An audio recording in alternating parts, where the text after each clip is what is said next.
ዘፈን ሰዎችን እስክስታ ማስወረዱ ለዳንስ ማስነሳቱ አለዛም በፍቅር ማስለቀሱ ወይንም ደግሞ በሐሳብ ማሰከዙ እንደ ሙዚቃው ቅኝትና ሐሳብ ሰዎችን በተለያየ ስሜት ሊያነግዱ ይችላል። ይሄ የዘፈን ወጉ ነው።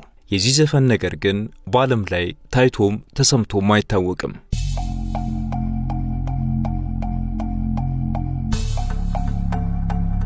ይህ ዘፈን ጨለማ እሁድ ወይንም ግሉሚ ሰንደይ የሚል ርዕስ አለው። በአንድ ወቅት ፖሊሶች ይህንን ሙዚቃ የሚሰሙ ሰዎችን በመቆጣጠር ስራ በዝቶባቸው ነበር።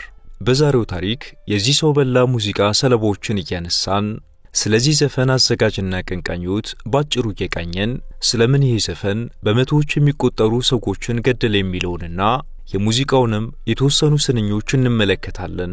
አብራችሁን ቆዩ።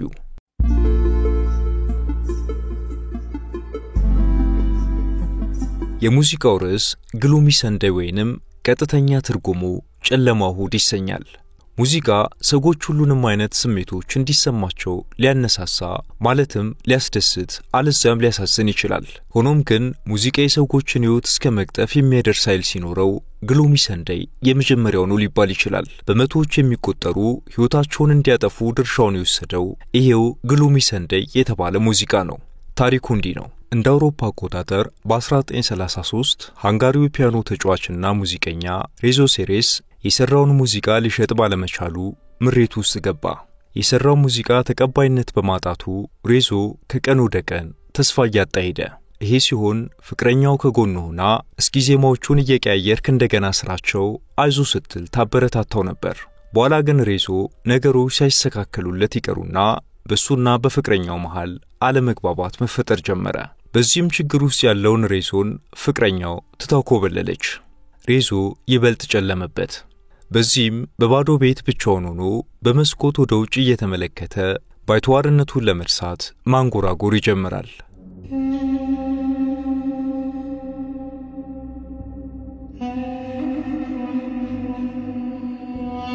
እንዳጋጣሚ ሆኖ ያንጎራጎረው ዘፈን ከዚህ በፊት ዜማም ግጥምም ያልሰራለት ከተከፋች ነፍሱ የመነጨ ድንገት የመጣለት ዘፈን ነበር። የልብ ስብራቱንና ተስፋ መቁረጡን በትክክል የሚገልጽለት ይህ ዘፈን እንደሆነ ተረዳ።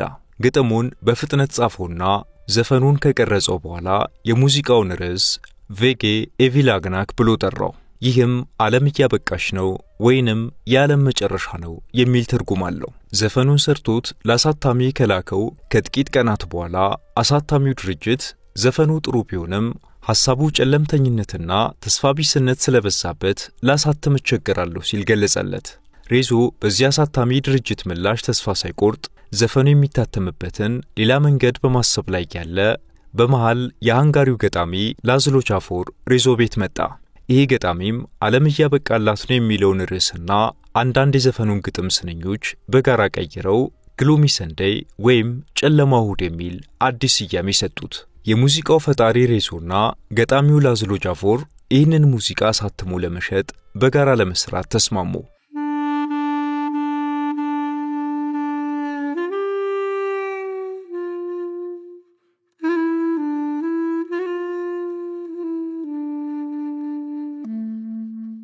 ሙዚቃው ታትሞ ለገበያ ሲቀርብ ባልተጠበቀ መልኩ በርካታ ቅጂዎች ተቸበቸቡ።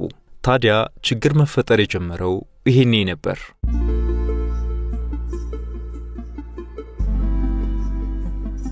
ዘፈኑ በመላው አውሮፓ ተወዳጅነት እያገኘ ሲሄድ በሃንጋሪ ቡዳፔስት ፖሊሶች እንግዳ በሆነ ሁኔታ ራሳቸውን የሚያጠፉ ሰዎች ቁጥር ከዕለት ወደ ዕለት ሲጨምር አስተዋሉ። ምክንያቱንም ከስሩ ለማጣራት በስራ ተጠመዱ። ከከተማው ወጣ ብሎ በተካሄደው የቀጥታ የሙዚቃ ትርኢት ላይ ሁለት ሰዎች ራሳቸውን በጥይት ተኩሰው ገደሉ።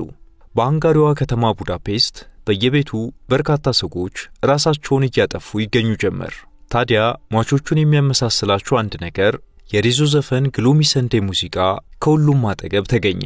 በከተማዋ ቡዳፔስት ዳኑቤ በተባለው የወንዝ ዳርቻ ላይ በርካታ አስክሬኖች ሲገኙ የግሉሚ ሰንደይ ወይንም የጨለማ እሁድ ዘፈን ግጥሞች የተጻፈበት ወረቀት በእጃቸው ጨብጠው ተገኝተዋል። የቡዳፔስት ፖሊሶች ጆሴፍ ኬለር የተባለ ጫማ ሰሪ በዚሁ ሙዚቃ ምክንያት መሞቱን መርምረው እስኪደርሱበት ድረስ የዛው ሁሉ ሰው ሞት ሚስጥር ግሉሚ ሰንደይ ወይንም ጨለማ እሁድ የተሰኘው ሙዚቃ እንደሆነ ፈጽሞ ሊሆን ይችላል ብለው አላሰቡም ነበር።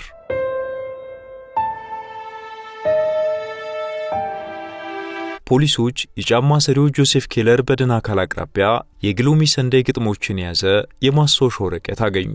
ፖሊሶች በፍጥነት ወደ ቀደሙት ሟቾች ታሪክ ሲመለሱ ሁሉም አንድ የሚያደርጋቸው ነገር እንዳለ ተረዱ። ግሎሚ ሰንደይ ወይም ጨለማ እሁድ ዘፈን በቀጥታ የሙዚቃ ትርኢት እየተደረገ ራሳቸውን በሽጉጥ የገደሉት ሁለት ሰዎች በኋላ ነገሩ ሲመረመር ራሳቸውን ባጠፉበት ጊዜና ሰዓት ይኸው ጦሰኛ ሙዚቃ በቀጥታ እየቀረበ እንደነበር ፖሊሶች አረጋገጡ። በቤታቸው ራሳቸውን ባጠፉት ሰዎች የሚገኙ ግራምፎኖች ወይም የሙዚቃ ማጫወቻዎች ለመጨረሻ ጊዜ የተጫወቱት ተመሳሳይ ዘፈን ግሎሚ ሰንደይ ነበር። የሃንጋሪ ፖሊስ አሁን ችግሩ ከዚህ ነፍሰ በላ ሙዚቃ እንደሆነ ደረሰበት። በአስቸኳይ በተላለፈው ውሳኔ ዘፈኑ በሬዲዮ እንዳይተላለፍ ታገደ። የሃንጋሪ ቡዳፔስት ፖሊሶች ስለዚሁ ሙዚቃ ጭራቅነት ወደ ሌሎች ከተሞችም መረጃውን አዳረሱት። ሆኖም ችግሩን መርምሮ መድረሱ ላይ የፖሊሶቹ እርምጃ በጣም የዘገየ ነበር። ችግሩ ከዚህ ሙዚቃ እንደሆነ እስኪታወቅ ዘፈኑ 17 ሰዎችን ገድሏል። የዚህ ሙዚቃ ገዳይነት በሃንጋሪ ሳይበቃው ወደ ተቀረው ዓለም ተሸጋገረ።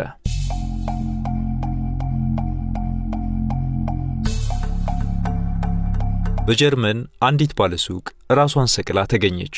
ግሎሚ ሰንደይ የሙዚቃ ቅጂን በእግሯ ስር ትታለች። በዚቹ ባለሱቅ አቅራቢያ የነበሩ አንድ የ80 ዓመት አዛውንት ከባለ 7 ፎቅ ሕንፃ በመስኮቱ ሲዘሉ የግሎሚ ሰንደይ ሙዚቃ ከፍ ብሎ ይሰማ ነበር።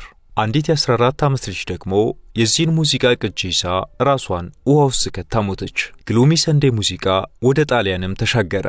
በጣሊያኗ ሮም አንድ ለሰዎች በመላላክ የሚተዳደር ወጣት በአንድ ቁጭ ብሎ በሚለምን ሰው ፊት ለፊት እያለፈ ባለበት የሚለምነው ሰው ግሎሚ ሰንደይ የሚለውን ሙዚቃ ሲያንጎራጉር ሰማው። ልጁ በድንጋጤ ቀጥ ብሎ ቆሞ የሚለምነውን ሰው እንጉርጉሮ ከሰማ በኋላ ኪሱ ገብቶ ያለውን አራግፎ ከሰጠው በኋላ በአቅራቢያው ከሚገኘው የወንዝ ድልድይ ላይ ራሱን ወርውሮ ሕይወቱን አጠፋ።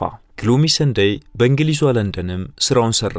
እንደ አውሮፓ አቆጣጠር በ1941 በለንደን አንዲት ሴት ዘፈኑን በምታደምጥበት ጊዜ ከመጠን በላይ የድብርት መድኃኒቶችን በመውሰድ ለሞት ተዳረገች። ይህን ሞት ተከትሎ ቢቢሲ ዘፈኑን ከልክሏል። ግሎሚ ሰንደይ አሜሪካም ገባ። ኒውዮርክ ታይምስ በሚቺጋን ውስጥ ራሱን ሰቅሎ የግሎሚ ሰንደይ ግጥም በኪሱ የተገኘበት የ13 ዓመት ታዳጊ መሞቱን ዘገበ። በዛው ዓመት በኒውዮርክ አንድ ፊሊፕ ኮክ የተባለ የኮሌጅ ተማሪ ዘፈኑን ካደመጠ በኋላ ራሱን ተኩሶ ገደለ። በዚህ ምክንያት የዘፈኑ የእንግሊዝኛ ትርጉም በበርካታ ከተሞችና ግዛቶች እንዲታገድ ተደረገ።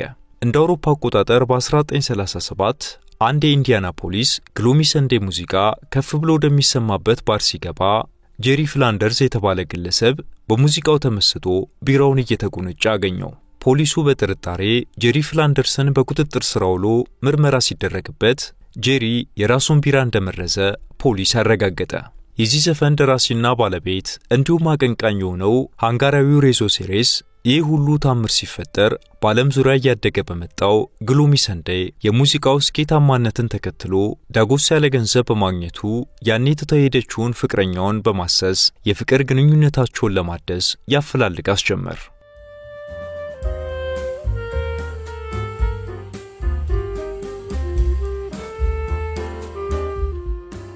ሆኖም ግን ሬዞ ያቺ የሚወዳትና ትታው ስለሄደች ፈጽሞ ያልተቀየማት ፍቅረኛው ከተወሰነ ጊዜ ፍለጋ በኋላ ራሷን እንዳጠፋች አወቀ። ፖሊስም ከበድን አካሉ አጠገብ 2 ቃላት የሰፈሩበት ወረቀት አገኘ። ቃላቱም ግሎሚ ሰንደይ የሚሉ ነበሩ። ሬዞ በጣም አዘነ። ከዚች ፍቅረኛው ሞት በኋላ 1934 ላይ ከሌላ ሴት ጋር ትዳር መስርቶ መኖር ጀመረ። ዘፈኑ በአዎንታዊም ሆነ ባሉታዊ ዓለም አቀፋዊ ትኩረትን ማግኘቱን ቢቀጥልም ሬዞ ግን እንደገና ከጥቂት ዓመታት በኋላ ሌላ ችግር መጣበት። የሁለተኛው ዓለም ጦርነት በመቀስቀሱ አይሁዶች በየቦታው ይሳደዱ ጀመር። እሱም አይሁድ በመሆኑ በሁለተኛው ዓለም ጦርነት ወቅት በጀርመን ናዚ ወደ የጉልበት ሥራ ካምፕ በግዞት ተወሰደ። ከዚያም በኋላ በካምፑ ከፍተኛ ድብደባ ደረሰበት። ሬዞ ከጦርነቱ በኋላ ከዛ ካምፕ በሕይወት በመትረፉ ዕድለኛ ቢሆንም ወደ ቤቱ ሲመለስ ግን እቺ ሁለተኛ ሚስቱ ከሌላ ሰው ጋር ትዳር መስርታ አገኛት።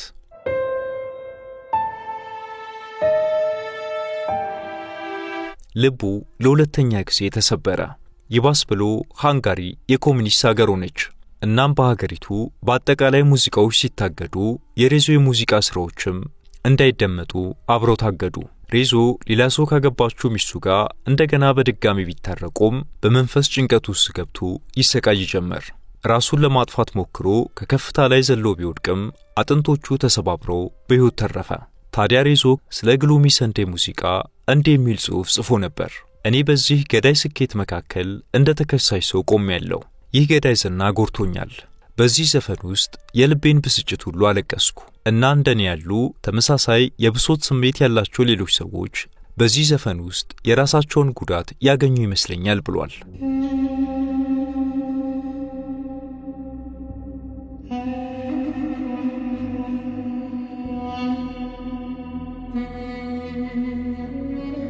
ብዙ ምንጮች እንደሚናገሩት የሬዞ የልብ ስብራት ዘፈኑን እንዲፈጥር አድርጎታል።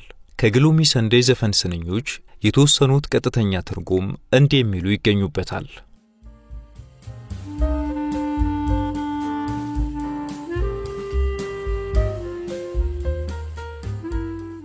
እሁድ ጨለማ ነው፣ ሰዓቴ እንቅልፍ አልባ ነው። አብሬያቸው የምኖረው ተወዳጅ ጥላዎች ቁጥር የሌላቸው ናቸው።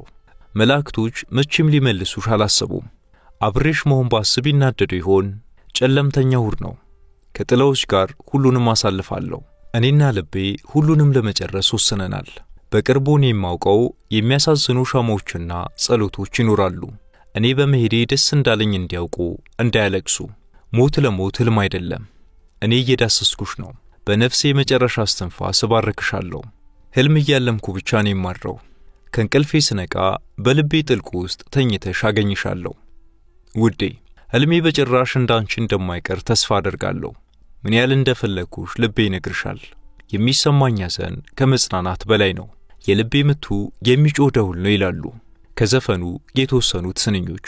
ሬዞ እንደገና ከቡዳፔስት አፓርታማ ህንጻ ላይ በመስለል እቺን ዓለም እስከ ወዲያኛው ተሰናበተ። ምንም እንኳን ይሄ ሙዚቃ ለሰዎች ሞት ምክንያት በመሆኑ የህዝብ ጩኸት ቢበዛበትም ቢሊ ሆሊዳይ የተባለችው አሜሪካዊት የጃዝ ሙዚቀኛ 1941 ላይ ይህን የተረገመ ሙዚቃ እንደገና ዘፈነችው። አዎ፣ ለሙዚቃው መጻፍ ምክንያት እስከሆነችው ሴት በመላው ዓለም ይህንን ሙዚቃ ያደመጡ በመቶዎች የሚቆጠሩ ሰዎች ሞተዋል። በዚህ ሙዚቃው በራዲዮ እንዳይለቀቅ ታግዷል። ዩቲዩብም ቢሆን ኦሪጂናሉን ሙዚቃ አሁንም እንዳገደው ነው። እንደ አውሮፓ አቆጣጠር 1945 ድረስ በዚሁ ዘፈን ጦስ ከ200 በላይ ሰዎች እንደሞቱ ይነገራል። ነገር ግን ከሁለተኛው ዓለም ጦርነት በኋላ የዚህ ዘፈን የሞት ታሪኮች እየቆሙ ሄዱ። ሰዎች በዚህ ሙዚቃ መሞት አቁመው ይሆን ወይም ሞታቸው መዝጋቢያ አጥቶ አይታወቅም። ዘፈኑ እስከነ ታሪኮቹ ተረሳ። የዛሬውን በዚሁ አበቃን። በሌላ ዝግጅት እስከምንገናኝ ሰላም።